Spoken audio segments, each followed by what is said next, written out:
এটা অ্যাটমিক স্ট্রাকচারের উপরে কিন্তু বাংলায় প্রশ্ন। বহু লোকজন মানে বহু আপনাদের ভিতর থেকে অনেকেই আমাকে বলছেন যে বাংলায় কেন করাচ্ছেন না।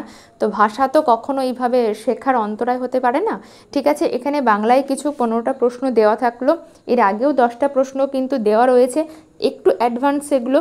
এগুলো যারা 9-10 দেবেন তাদের জন্যও তো ইম্পর্টেন্ট বটেই, প্লাস যারা 11-12 দেবেন তারাও কিন্তু এগুলো মক টেস্ট হিসাবে কিন্তু দেবেন। দেখুন আপনারা কটা করতে পারছেন, একটাও যদি না করতে পারেন তাও কোনো সমস্যা নেই। পুরোটা স্টেপ বাই স্টেপ যেরকমভাবে আমি এক্সপ্লেন করে বুঝিয়ে দিই আমি সেরকমভাবেই করব। আশা করি তারপর থেকে ধীরে ধীরে আপনারা কিন্তু প্রশ্ন উত্তরগুলো করতে পারবেন।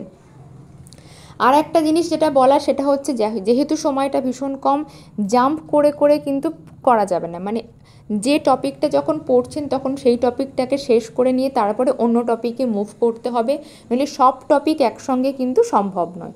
ভালো থাকবেন।